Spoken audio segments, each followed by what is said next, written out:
unlike other teams like the Chiefs, the Packers didn't start a lot of anybody. The preseason opener, 30 guys didn't play. Preseason finale, 31 guys didn't play, including the offensive line and Aaron Rodgers. And that's the thing that people that I speak to, that's what they mention, that this is almost like a preseason game for these guys. Fine, relax, we will. However, they play the Lions Monday Night Football.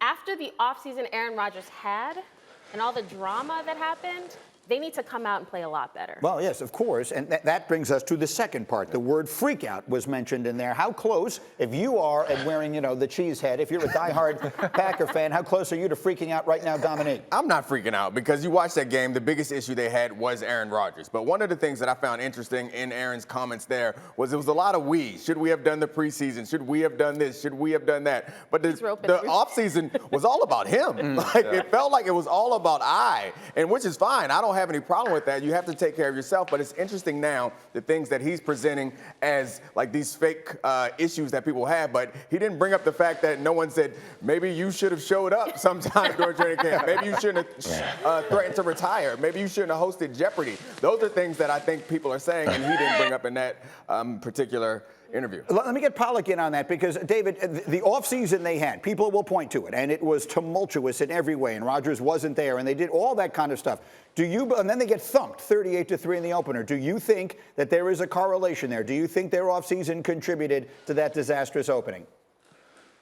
Well, 100%. We've never seen Aaron Rodgers look like that. I mean, he's never been that poor with the football. He always, as much as he can make plays with his feet and make some of the most insane, ridiculous plays that we've seen from anybody, he doesn't turn the football over. He takes care of the football. That's something he does really, really well. So, yeah, it definitely had something to do with it. Aaron Rodgers ain't lacking confidence, by the way. Did that sound like a guy in the interview that was lacking confidence? I met Aaron. I was drafted in the same class as Aaron a couple picks before him. And meeting Aaron in New York and the pre-draft stuff and all that stuff, he's always been one of the most confident people I have ever met. I don't get a lack of confidence hearing him talk about it either. He's going to be just I know, you heard that humble brag? We all stopped listening after you said a couple picks before him. That's all I heard. Just ask Rodgers. A lot of people were picked before him. But you're on the long list of those guys. But let me ask you this, Nick, because many people also will make notice of just how calm he is. And that sort of is his demeanor. Therapist, right? RELAX. He's just sort of sitting there after they just lost 38-3. And it does make me wonder. You played with Brady all those years.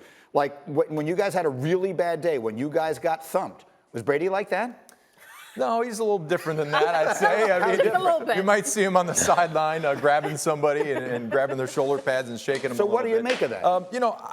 Listen, I think that Aaron obviously is a different demeanor. You've seen that in his interviews and how he talks, and this is a beautiful mystery.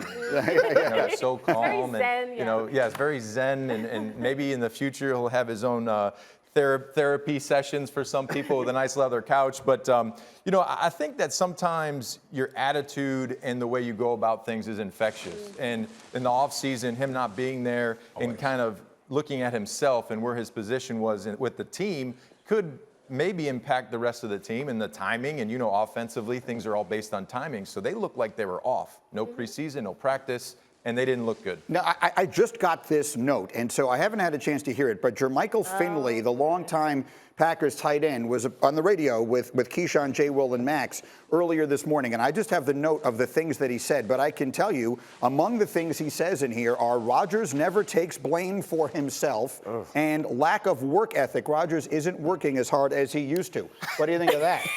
That's deafening, how painful that must be to hear for Aaron Rodgers. I know he's going to say it's not a big deal, but we don't really respect, as players, you don't really respect the people on TV talking about what you're saying. You don't respect your opponents nearly as much as you respect the people who have done it with you. To hear someone who you've played with say something about you so negatively, like that can't feel good to him. Aaron Rodgers is going to say Jermichael Finley? Oh, no, I'm sure he's not going to say it, but I guarantee you he feels it. There's no chance that a former teammate said something like that about you and it doesn't hurt.